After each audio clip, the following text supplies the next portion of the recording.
Kuluyo koila Kulu shoshenu katarisi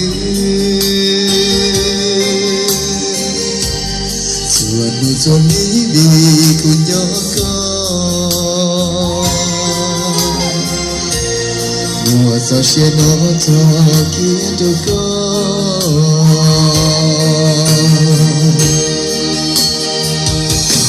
Lushino Chansa toko Uchi toyori tenyoko Suadu somori kuluko Aya lupa uci kaca Kulu ucap lauyo tiada hidup Sisa kamu hati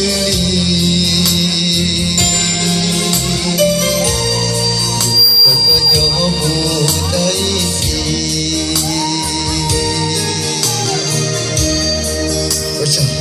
Macam apa jadi sini buat aku ya? Macam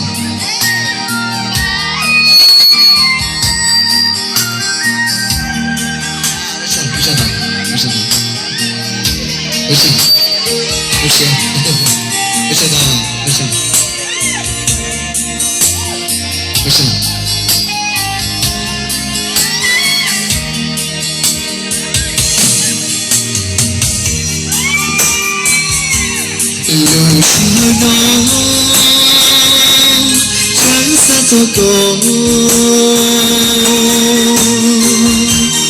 Uchi toyori tenyoko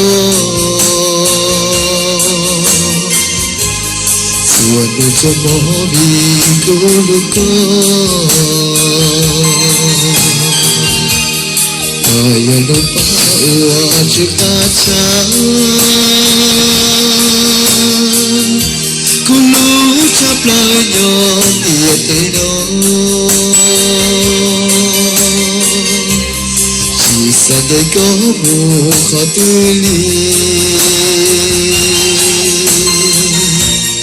Dua takanyamu taisi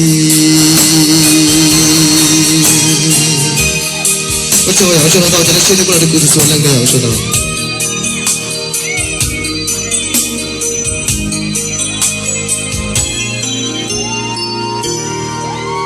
Okay.